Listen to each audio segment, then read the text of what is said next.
Assalamualaikum warahmatullahi wabarakatuh. Saya Winanti, calon guru penggerak Angkatan 11 SMA Negeri 1 Tarumajaya, Kabupaten Bekasi, Provinsi Jawa Barat. Hari ini, di hari Kamis, tanggal 22 Agustus tahun 2024, saya akan melaksanakan diseminasi disiplin positif sebagai salah satu tugas dalam modul 1.4. Selamat menyaksikan. Baik, bismillahirrahmanirrahim. Assalamualaikum warahmatullahi wabarakatuh. Waalaikumsalam warahmatullahi wabarakatuh. Yang saya hormati Bapak dan Ibu guru hebat SMA Negeri 1 Tarumajaya. Alhamdulillahirrahmanirrahim. Bersyukur kita panjatkan kehadirat Allah. Di pagi hari ini kita semua masih diberikan nikmat sehat, dan diberikan banyak umur, nikmat Islam. Kita semua bisa melaksanakan aktivitas hari ini. Kebetulan Bapak dan Ibu ditugaskan untuk menemani saya dalam kegiatan aksi nyata modul 1.4 tentang disiplin positif. Tak lupa selawat serta salam semoga tetap tercurah bagi junjungan kita Nabi besar Muhammad Shallallahu Alaihi Wasallam. Bapak Ibu semua, terima kasih banyak sudah hadir dalam kesempatan hari ini. Semoga Bapak Ibu yang hadir hari ini meringankan langkahnya menuju tempat ini akan dibalas dengan pahala yang berlipat ganda dari Allah. Dan juga selalu diberikan kesehatan oleh Allah Subhanahu Wa Taala. Bapak Ibu, perkenalkan saya Winanti, calon guru penggerak Angkatan 11 dari SMA Negeri 1 Tarumajaya, Kabupaten Bekasi. Hari ini saya akan melaksanakan aksi nyata modul 1.4 tentang disiplin positif. Jadi selama 2 bulan ini saya menempuh pendidikan calon guru penggerak Angkatan 11. Saya sudah mendapatkan 4 ilmu ya. Di modul 1.1 itu tentang pendidikan belajar dewasa, yang kedua tentang nilai dan peran guru penggerak, yang ketiga tentang visi guru penggerak, yang ini adalah disiplin positif. Kebetulan disiplin positif ini harus didiseminasikan kepada Bapak dan Ibu guru, makanya hari ini sesuai dengan jadwal yang sudah ditetapkan oleh sekolah, saya melaksanakan hal ini seperti itu. Bapak dan Ibu sudah siap mengikuti kegiatan hari ini? Ya. Hari ini kita adakan ice breaking dulu sebelum mulai materi kita. Ice breakingnya adalah Bapak dan Ibu guru hebat. Saya memanggil nama Bapak dan Ibu guru hebat. Nama dari Bapak, nama Bapak dan Ibu guru. Nama pertama yang saya panggil boleh menyebutkan nama apa saja. Misalnya nama binatang, nama teman, nama negara, provinsi, nama barang, dan lain-lain. Misalnya orang pertama menyebut kata kelinci. Lihat huruf terakhirnya. Huruf terakhir kelinci adalah huruf I. Maka nama kedua guru harus membuat kata berawalan huruf I. Misalnya Ika. Kan tadi kelinci. Maka orang berikutnya saya akan menyebutkan nama Ika. Ika terakhirnya huruf apa? Maka nama berikutnya adalah A. Seperti itu ya. Baik, kita mulai. Mulai dari kampus nih. Dari kampus nih. Macan, Nurul, Nanas, Bagus, Surabaya, Willy, Ayam, Mawayu, Malaysia, Musafi.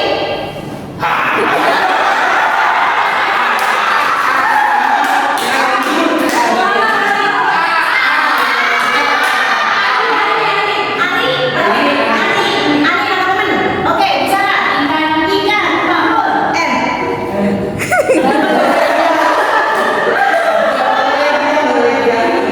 Norwegia, Apel, lemon,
dipersilakan. Dari poin 1, 2, 3 ada yang mau ditambahkan Bapak dan Ibu? Tidak ada, sudah cukup ya? Baik, kalau sudah cukup kita masuk ke slide berikutnya. Oke, ini materi yang saya dapatkan Bapak dan Ibu. Disiplin positif. Seorang guru yang baik harus memiliki kemampuan dalam mewujudkan disiplin positif. Hal ini dapat dijalankan jika kita menerapkan berbagai konsep. Jadi ada 6 konsep. Yang pertama disiplin positif, yang kedua motivasi perilaku manusia, yang ketiga keyakinan kelas atau sekolah, yang keempat kebutuhan dasar manusia, yang kelima posisi kontrol restitusi, dan terakhir adalah segitiga restitusi. Nah, di antara 1 sampai 6 yang pernah Bapak Ibu lakukan kira-kira yang mana? Sudah pernah dilakukan kan?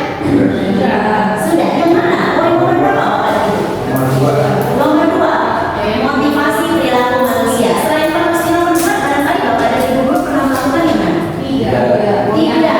Berarti pernah membuat keyakinan kelas. Oke, baik. Terima kasih. Kita lanjutkan ke slide berikutnya.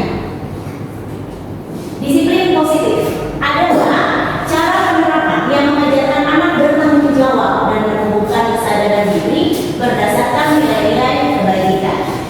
Disiplin positif bertujuan menanamkan motivasi yang ketiga pada murid-murid kita agar mereka menjadi orang yang mereka inginkan dan menghargai diri sendiri dengan nilai-nilai yang mereka percaya. Ketika murid-murid kita memiliki motivasi tersebut, mereka telah memiliki motivasi intrinsik yang berdampak jangka panjang, bukan motivasi yang terpengaruh oleh hubungan atau hadiah. Jadi maksudnya begini Bapak dan Ibu, kadang-kadang anak-anak itu kita suruh, misalnya ketika mengerjakan tugas, apakah yang dijalankan oleh anak karena mereka ingin nilai baik, mereka ingin menghindari hukuman, atau mereka pengen atas kesadaran mereka sendiri? Berarti ada 3 motif sebenarnya. Betul nggak Bapak dan Ibu? Atau seperti ini, ketika barangkali yang ASN P3K itu masuk sekolah, kita mengajar jam 7 pagi. Nah, Bapak dan Ibu datang sebelum jam 7, motifnya apa? Apakah takut dihukum? Ataukah ingin dihargai? Atau memang dengan kesadaran sendiri Bapak dan Ibu datang? Seperti itu. Ini yang dijelaskan di poin 2. Seperti itu. Kemudian, membangun budaya positif adalah suatu hal yang penting karena dapat membantu meningkatkan kesejahteraan, kebahagiaan, dan kinerja individu dan kelompok, menciptakan lingkungan yang mendukung dan aman, serta membangun hubungan yang sehat dan harmonis di antara anggota komunitas. Artinya, dari poin-poin yang tadi tentunya kita punya motif. Kenapa melakukan hal tersebut? Ketika semua berjalan dengan aman, maka yang terjadi adalah poin di nomor 3. Lingkungan yang saling mendukung, ada hubungan yang harmonis. Nah, nanti ketika semua berjalan dengan harmonis, nanti sebenarnya kita akan mewujudkan profil pelajar Pancasila. Yang pertama, beriman bertakwa kepada Tuhan Yang Maha Esa serta berakhlak mulia. Nah, beriman bertakwa dan berakhlak mulia ini bisa dibuktikan dengan akhlak beragama, akhlak pribadi, akhlak kepada manusia, akhlak kepada alam, dan akhlak bernegara. Poin mandiri ini bisa dicontohkan dengan kesadaran akan diri serta situasi, serta adanya regulasi diri. Untuk gotong royong, nanti akan menumbuhkan sikap kolaborasi, kepedulian, serta peduli. Untuk berkebinekaan global, mengenal dan menghargai budaya, komunikasi dan interaksi antar budaya, yang ketiga, refleksi dan tanggung jawab, yang terakhir adalah berkeadilan sosial. Bernalar kritis, itu nanti kita akan memperoleh dalam proses informasi, analisis dan evaluasi penalaran, terakhir adalah refleksi dan evaluasi. Sedangkan dimensi kreatif adalah gagasan yang orisinal, karyanya orisinal, serta keluasan berpikir.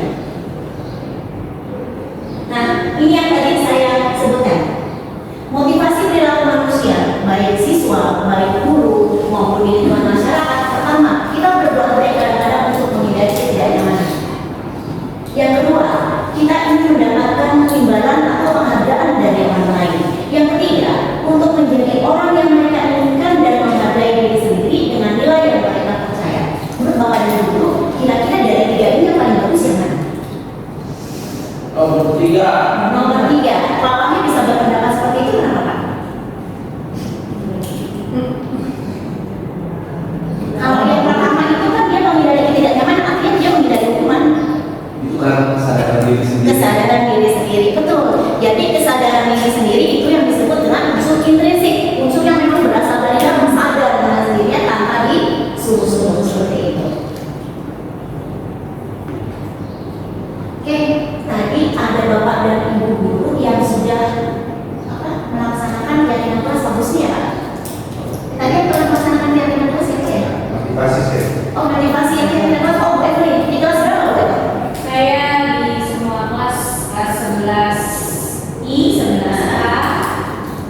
13. F G H I J K L.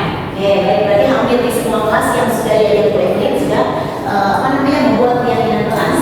Sebelum kita tahu bahwa keyakinan kelas yang kita buat benar atau salah, kita lihat pengertiannya dulu. Yang pertama, keyakinan kelas adalah nilai kebajikan yang diyakini oleh kelas untuk menemukan motif yang pasti, intrinsik dan budaya positif di kelas. Guru berperan dalam mewujudkan keyakinan kelas dengan adanya kesepakatan antara guru dan murid. Keyakinan kelas berupa pernyataan universal yang mudah diingat, dipahami, dan diterapkan di lingkungan sekolah. Ada beberapa hal yang perlu diperhatikan dalam pembuatan keyakinan kelas atau dalam membuat pernyataan keyakinan kelas senantiasa dalam bentuk yang positif.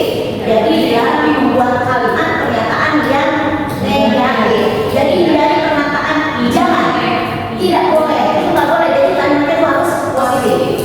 Kemudian yang kedua, keyakinan kelas yang dibuat tidak terlalu banyak sehingga mudah dipahami dan diingat oleh keluarga kelas. Jadi kalau bikin kalimat jangan panjang-panjang, Bapak, dari intinya apa dan kalimatnya positif seperti itu.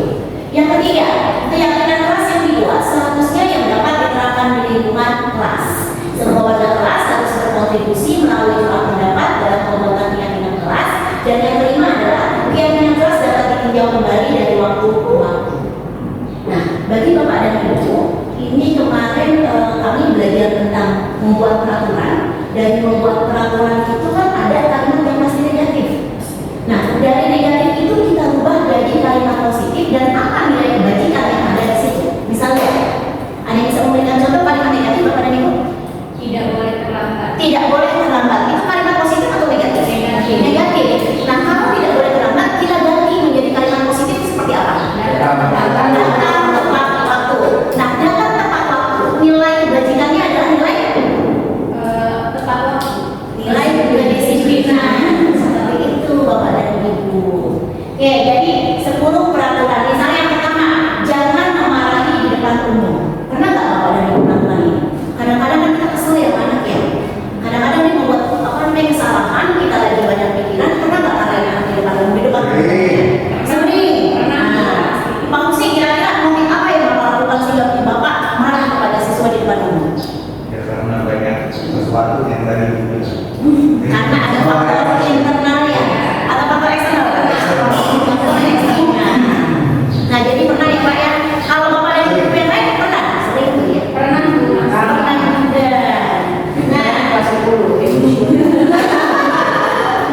Pengalaman mengajar di kelas 10. Nah, ini 10 peraturan yang pertama, jangan memarahi di depan umum. Kata jangan itu pastinya positif atau negatif? Negatif. Jadi pernyataan positif berbunyi saling menghargai antar teman. Nah, nilai kebajikannya apa? Saling menghormati. Seperti itu. Jadi, ketika ada proses pembuatan keyakinan kelas, harus kalimatnya positif. Yang kedua, di Tarunajaya itu sampah banyak sekali. Betul masih Bapak Ibu?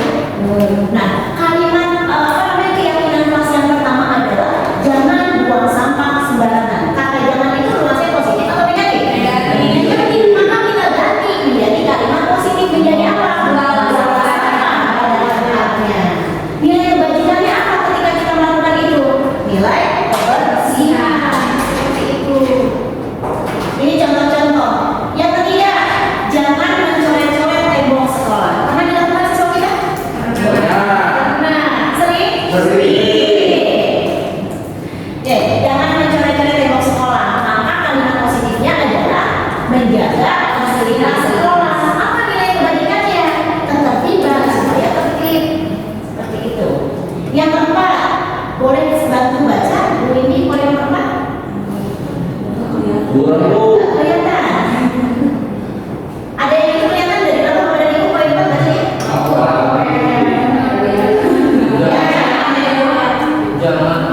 Jangan berkata kasar. Jangan berkata kasar. Maka kalimat positifnya berubah menjadi satu dalam tutur kata. Kadang-kadang anak-anak kan suka ini ya, kata-kataan tidak banyak kasar. Itu kan berarti mereka berkata kasar gitu. Maka dia harus santun dalam bertutur kata. Nilai kebajikannya apa?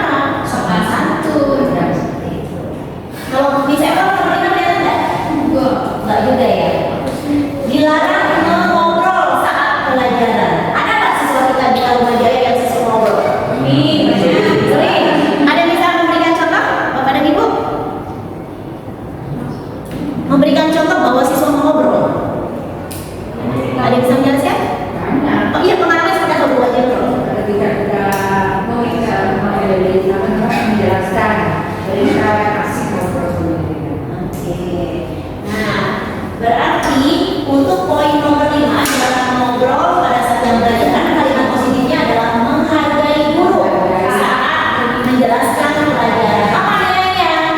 Nilainya adalah menghormati orang lain.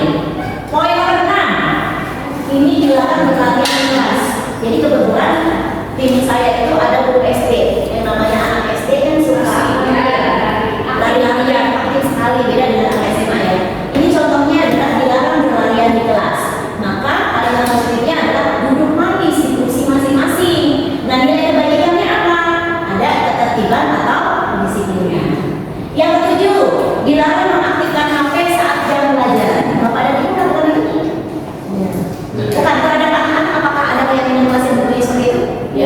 Iya, dilarang mengaktifkan HP. Itu kalimat positif negatif? Negatif. Maka diubah menjadi seperti apa? Off HP saat belajar. Jadi di off. Nah, apa nilainya? Kedisiplinan juga. Kemudian, ya, matikan HP bisa. Nah, Oh, bahasa Inggris. guru bahasa Inggris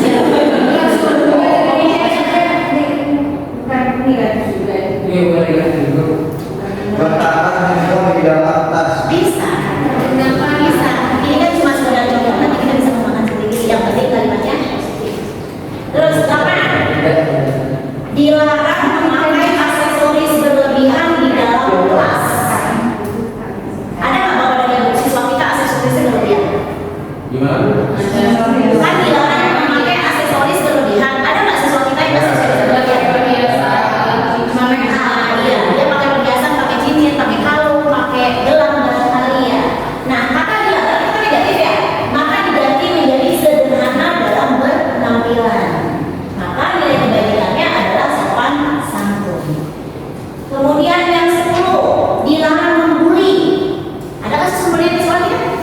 Ada, kata-kata dan sebagainya. Apa kalimat positifnya? Saling menyayangi sesama siswa dan nilai kebaikannya apa? Kasih sayang. Seperti itu. Bapak dan Ibu, ini adalah bagaimana cara membuat keyakinan kelas. Yang namanya keyakinan kelas itu harus dibuat oleh kita semua agar kita semua maksudnya ada di situ apa namanya hubungan yang harmonis antara guru dengan siswa. Jadi pembuatannya juga melibatkan para siswa seperti itu. Jadi bukan kita sendiri. Kalau kita sendiri membuat, kita bukan keyakinan kelas, tapi keyakinan guru. Gitu ya. Baik, Bapak dan Ibu barangkali ada yang mau disampaikan sampai dengan keyakinan kelas?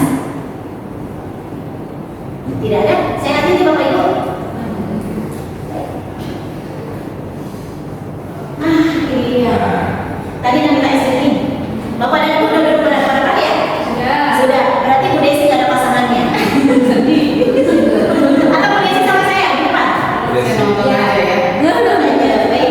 Bapak dan Ibu, jadi kita ada berapa? 10. Jadi kita mau perkalian. Biasanya kalau kita sulit itu kan kalau salman begini, atau kalau sulit kita pakai jempol, pakai kelingking, sama satu lagi jari itu. Atau ada gunting ya? Maksa. Jadi Ibu saya kasih contoh sama Pak Agus, Pak Agus boleh dipakai. Jadi saya contohin Bapak dan Ibu dulu. Jadi kita memainkan jari tangan kita. Jadi misalnya, jadi kayak begini Pak, misalnya saya begini. Nah, Bapak terserah tangannya ke berapa? Nah, tangan saya berapa? 3. Nah, sekarang tadi. Nah, Pak, jadi cepet-cepetan. 6 kali Pak, 24. Gitu. Nanti,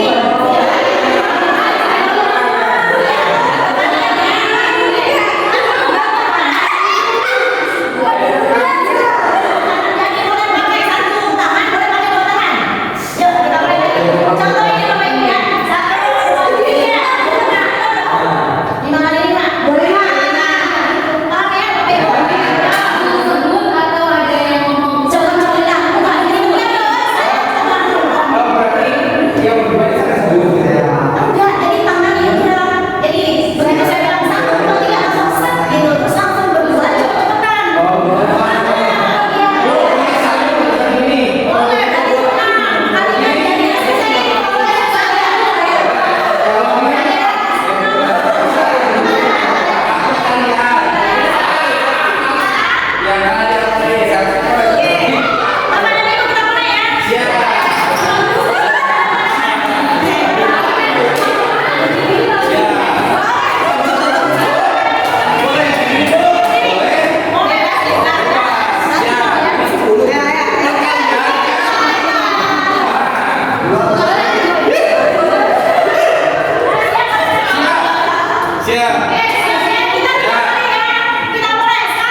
bertentangan dengan nilai-nilai kebajikan atau melanggar peraturan, hal itu sebenarnya dikarenakan mereka gagal memenuhi kebutuhan dasar mereka. Untuk lebih jelasnya, mari kita lihat satu persatu kebutuhan dasar manusia. Kita lihat Bapak dan Ibu. Nah, ternyata kebutuhan dasar manusia itu yang pertama adalah bertahan hidup, yang kedua penguasaan, yang ketiga kasih sayang dan rasa diterima, kebebasan serta kesenangan. Nah, setiap orang pasti punya 5 kebutuhan dasar ini. Kalau salah satunya tidak terpenuhi, maka akan terjadi yang namanya pelanggaran terhadap peraturan atau keyakinan kelas. Ada yang tahu Bapak dan Ibu untuk bertahan hidup itu seperti apa sih? Makan. Ada yang bisa memberikan contoh kasus nggak? Jadi ada pelanggaran terhadap bertahan hidup, kebutuhan bertahan hidup. Ada yang bisa memberikan contoh? Misal ini Bapak dan Ibu, kemarin ketika misalnya saya pikir itu ada siswa yang datang terlambat. Karena apa? Dia itu belum sarapan. Akhirnya dia ke sekolah itu terlambat karena dia mau makan dulu. Nah, ketika dia terlambat karena belum makan, berarti dia sudah tidak terpenuhi unsur kebutuhan bertahan hidup seperti itu. Kadang-kadang kan ada siswa yang makan di kelas. Ada nggak sih kepada dia ketika mereka melakukan itu, kita perlu tanyakan kenapa dia melakukan itu. Apakah karena dia lapar? Ataukah memang bapak ibunya kerja belum sempat nyiapin sarapan sehingga dia harus beli dan datang terlambat ke sekolah seperti itu. Ya, itu kebutuhan bertahan hidup. Kalau kebutuhan kebebasan, ada yang tahu Bapak dan Ibu? Kebebasan. Bapak dan Ibunya bebas. Mengekspresikan apa Bapak dan Ibu? mengekspresikan misalnya ketika diajak untuk memperlihatkan kelas dia punya sesuatu yang harus diekspresikan. Saya ingin misalnya boleh nggak kalau lagi belajar SMP itu saya menggunakan musik karena saya misalnya belajar itu harus menggunakan sesuatu. Oke, itu adalah kebebasan versinya siswa. Nah, sekarang kita lihat lagi dalam keyakinan kelasnya, dibolehkan atau tidak ketika mendengarkan musik. Ketika diperbolehkan, otomatis itu tidak melanggar yang namanya keyakinan kelas. Tapi ketika dia keyakinan kelas tidak ada mendengarkan musik, maka dia sudah kebutuhan kebebasannya sudah tidak terpenuhi. Seperti itu. Next, berikutnya kesenangan. Kesenangan berasal dari kata senang. Pengen dong bersenang? Pengen dong bahagia? Seperti itu. Ini adalah kebutuhan dasar manusia, kesenangan. Terus penguasaan. Bapak dan Ibu berada di SMA 1 Tarunajaya pasti berada di bawah kekuasaan. Kekuasaan itu bukan berada di bawah pimpinan, tapi kita berada di bawah sebuah peraturan yang menguasai kita. Seperti itu Bapak dan Ibu? Iya, seperti misalnya kita kalau pagi datang sebelum jam 7. Kenapa kita datang sebelum jam 7? Kalau dilihat dari motifnya, tergantung apakah menghindari ketidaknyamanan atau hukuman, apakah pengen dihargai atau memang dengan kesadaran. Jika dilihat dari motifnya. Nah, sekarang ketika dilihat dari kebutuhan, setiap orang itu punya kebutuhan untuk menguasai sebenarnya, menguasai teman, menguasai murid, menguasai siapapun, itu sebenarnya ada motif seperti itu. Tapi bagaimana kita bisa melaksanakan itu secara seimbang? Kita punya kekuasaan, kita punya hak, tapi ya jalankan dulu kewajibannya. Seperti itu. Kemudian ada kebutuhan kasih sayang dan rasa diterima. Bapak dan Ibu butuh kasih sayang? Dari siapa kasih sayang? Pasangan. Kalau bawah yang lainnya? Dari orang tua, barangkali yang masih ada. Dari mana lagi Bapak dan Ibu butuh kasih sayang? Mau disayang siswa? Mau dong. Nah, apa harus kita lakukan sehingga kita bisa sayang siswa? Apa yang dilakukan? Biar sayang sama siswa. Memuji siswa. Selain memuji Bapak yuk. Memberikan nilai yang bagus. Memberikan nilai yang bagus. KKN gitu. Nah. Ya kan kamu lebih pintar. Saling menghargai. Iya betul. Nah itu adalah kebutuhan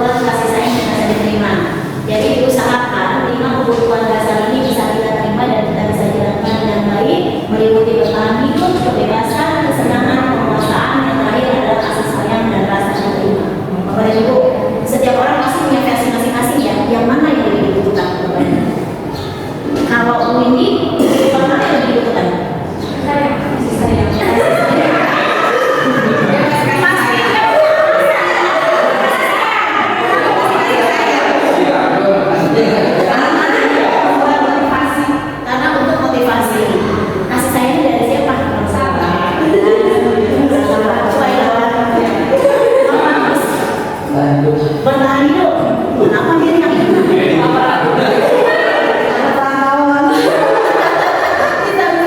Kalau bukan bertahan hidup, kita bisa melakukan semua aktivitas yang ada, termasuk mencari kesenangan, kebebasan, kemasangan, dan kasih sayang itu. Contohnya? Ya sebenarnya kita mampu makan dan layak, begitu sehingga mampu beribadah, mampu bekerja. Intinya gini ya, kalau kebutuhan bertahan hidup itu berhubungan dengan perut Bapak ya Pak? Iya, Ketika barangkali kita dalam keadaan kenyang gitu ya, jadi intinya kita bisa apa namanya melaksanakan semuanya seperti itu Pak? Seperti itu Pak? Kalau saya Apa? kebutuhan hidupnya kuat, akhirnya dia tidak pas. Kalau itu tidak terpenuhi, maka bisa terjadi semacam gangguan. Iya betul, karena ini kesadarannya sakit. Dia kan tidak makan. Iya. Saya sajikan, terus akhirnya malas sekolahan. Oke, baik. Jadi penting ya Pak ya, bertahan hidup. Kalau dulu yang mana? Ini masakan. Dari penguasa saya yang mana?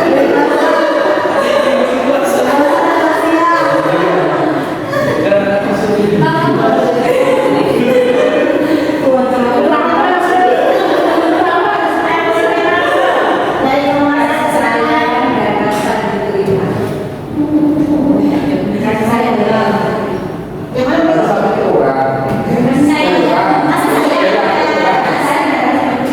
Kasih sayang dan rasa diterima. Bisa kasih contoh Bu?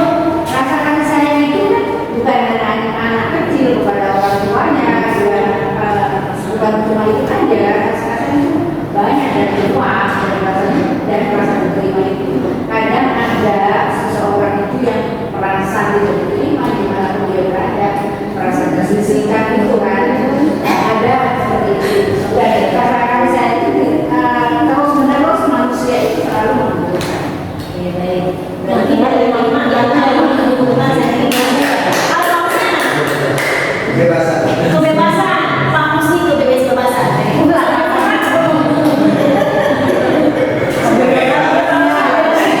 Pertama, kebebasan berpikir. Kebebasan dalam berpikir. Saksi Bapak. Contoh, ada sesuatu bentuk yang sebenarnya esensinya sama, tapi kebebasan itu dibatasi karena sebuah bentuk itu berbeda. Contohnya gimana Pak? Kayak kolom, misalkan kolom ada marginnya di atas kanan kiri.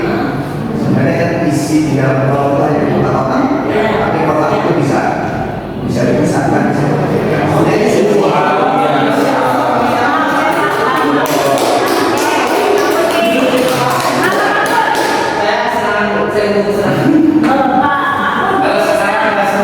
emang sananya nggak senang Pak?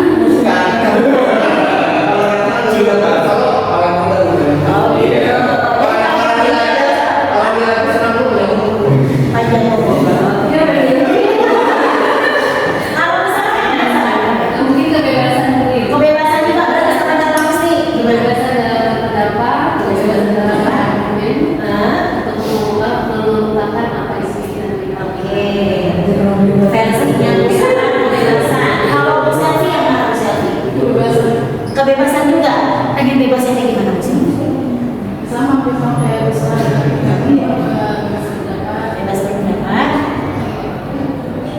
Bebas melakukan sesuatu gitu. Kalau yang mana? Kebebasan Kebebasan juga. Kalau bebas versi Pak Omi seperti apa Pak? jangan dimarahin. Jangan dimarahin. Kalau berbuat salah Pak? Kalau berbuat salah, diingetin, jangan dimarahin. Kalau Bu Desi yang mana Bu Desi? Kasih sayang dan rasa diterima. Kasih sayang dan rasa diterima. Itu menurut Ibu yang terbaik saat ini. Ya, Gimana? karena dari permasalahan yang banyak di sekolah kita terutama siswa dari kita visi atau penanganan siswa lebih banyak siswa yang banyak merasa dia terprihatin oleh orang tua sama guru. Jadi Iya. ya sekarang itu permasalahan yang lebih banyak seperti itu, anak kurang perhatian hingga menghambat belajarnya, menghambat sekolahnya jadi males. Gunanya kita sebagai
Oke, baik.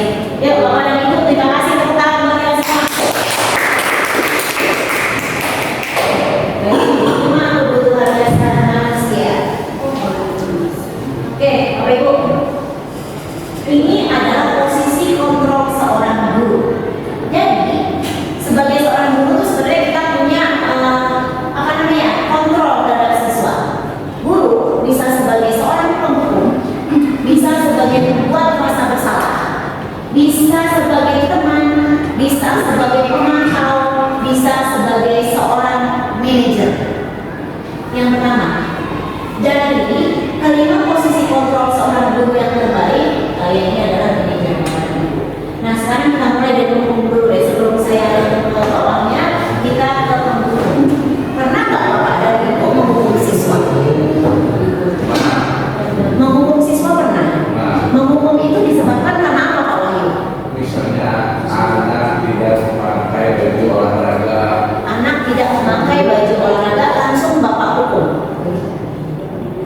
Mungkin karena sudah terlalu berkali-kali, jadi misalnya dengan pasien berkaitan dengan olahraga juga. Oke, baik. Jadi siswa melakukan kesalahan karena tidak sekali dua kali, tapi sudah lebih dari dua kali, maka Bapak hukum. Hukumannya berupa push up. Oke. Bapak dan Ibu guru hebat yang dilakukan oleh Pak Wahyu ketika melaksanakan hukuman berupa push up, apakah sudah mencerminkan disiplin positif? Belum. Pak.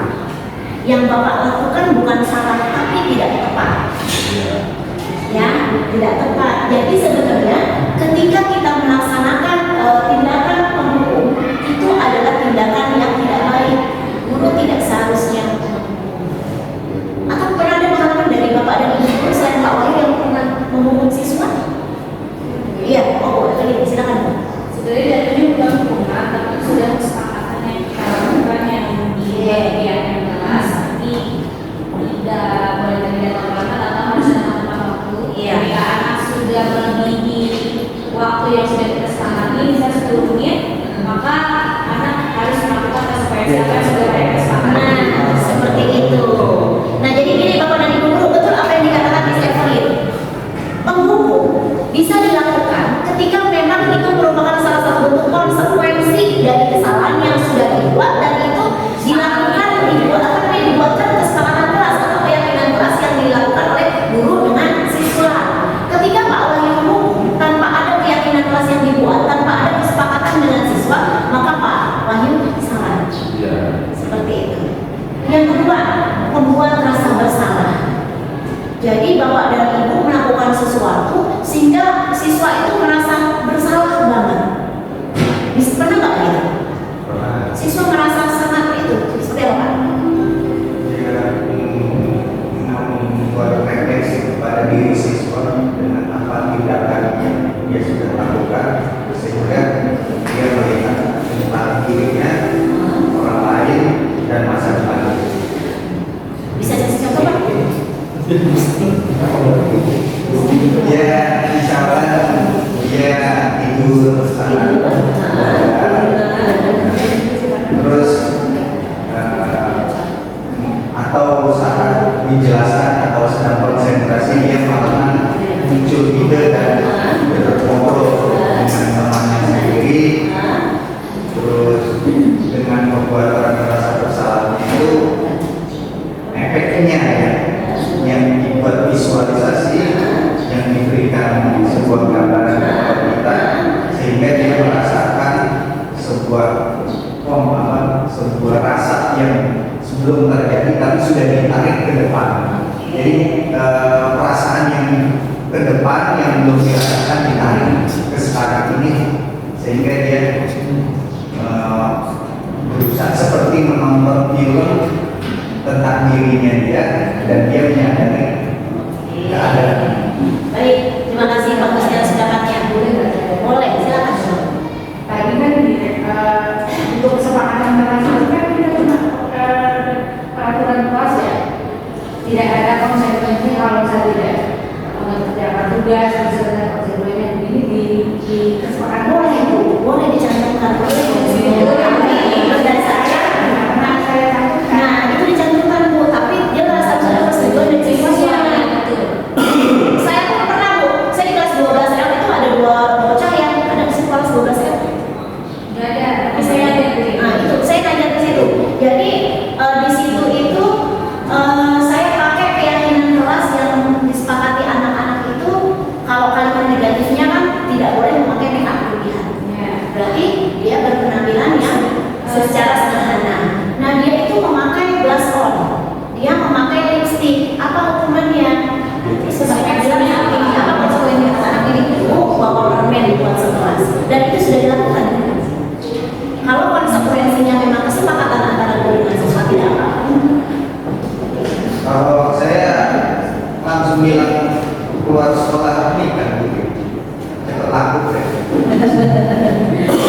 sehingga membawa dampak positif pula berupa penguatan watak atau karakter, serta siswa dapat mengevaluasi bagaimana menjadi diri yang lebih baik. Nah, nanti insya Allah saya putarkan videonya. Jadi gini Bapak dan Ibu, siswa melakukan kesalahan, melanggar peraturan karena tidak terpenuhinya salah satu dari kebutuhan dasar. Bisa seperti itu. Dia melanggar konsekuensi, dia melanggar apa, keyakinan kelas karena salah satunya tidak terpenuhi.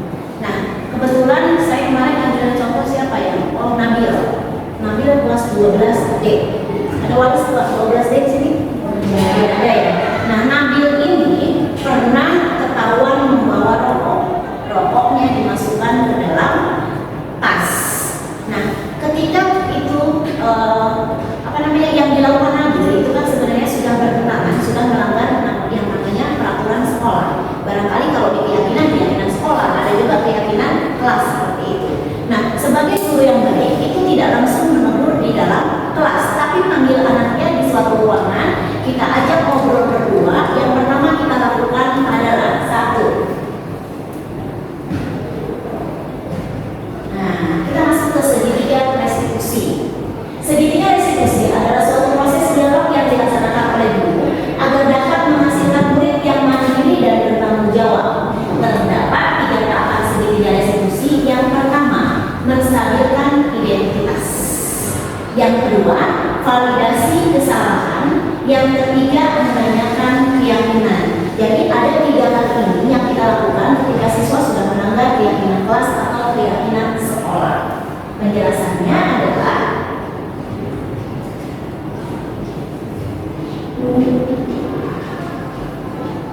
saya jelaskan saja. Menstabilkan identitas. Dalam menstabilkan identitas, pertama panggil anak. Kita sapa dia dengan baik-baik. Panggil tidak di depan teman-temannya, tapi panggil di suatu ruangan. Kita panggil. Jadi kita sapa dulu. Misalnya kan dia datang ke meja kita atau datang ke ruang guru atau ke ruangan itu, kemudian kita tanya. Kan dia datangnya assalamualaikum, kita jawab waalaikumsalam, dia salaman, kita salami seperti itu. Nah, setelah kita salami, kita sambil nanya, kabar kamu seperti apa? Kan salah satu bentuk penguatan positif pada anak kita. Dibilang saya alhamdulillah baik. Kemudian kita tanya, kamu tahu nggak kenapa ibu panggil? Kan dia langsung ini kan langsung menduga, oh iya bu, saya tadi ketahuan membawa rokok. Nah, setelah ketahuan, kita tanya penyebabnya apa? Nanti siapa yang ngomong karena A, B, C seperti itu. Nah, setelah itu kita langsung menguatkan dia bahwa kita bicara seperti ini. Apa yang kamu lakukan pernah juga dilakukan oleh orang lain. Tidak ada manusia yang sempurna. Semua orang punya istilahnya peluang untuk melakukan kesalahan. Jadi dia tidak terlalu merasa bersalah sekali gitu. Jadi kita memberikan penguatan sambil kita menasihati dia seperti itu. Nah, setelah itu kita tanyakan kepada mereka, kalau kamu membawa rokok, kira-kira itu melanggar peraturan atau tidak? Dia bilang, iya bu, saya melanggar. Iya bu, saya melanggar. Peraturan mana yang kamu langgar? Nah, itu kan nanti berhubungan dengan keyakinan kelas, keyakinan sekolah. Seperti itu, bu, saya sudah melanggar keyakinan kelas, keyakinan sekolah berupa membawa rokok yang jelas itu melanggar peraturan. Nah, terus kita bilang, oke, alhamdulillah berarti kamu sudah mengakui kesalahan kamu. Kalau kamu sudah mengakui kesalahan kamu dan itu memang berdampak negatif untuk kamu, kira-kira kedepannya kamu mau apa? Seperti itu. Dia akan jawab, bu, saya sudah sadar bahwa saya tidak akan melakukan itu lagi karena jelas bahwa yang namanya rokok merugikan kita, selain itu juga melanggar peraturan seperti itu. Nah, ketika dia sudah memberikan penjelasan, kita dengarkan, kita kuatkan, nanti insya Allah dengan penguatan yang kita berikan akan muncul yang namanya kesadaran diri atau motivasi internal dari siswa dan siswi. Seperti itu. Itu adalah cara melakukan segitiga restitusi. Yes, silakan Pak. Bapak dan Ibu ada yang belajar, maka bisa meninggalkan tempat dan saya melanjutkan kembali ya Bapak dan Ibu. Oke, ini adalah tujuan dari adanya segitiga restitusi. Segitiga restitusi itu, apa itu ada? Ada.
menuju ke tempat kerja.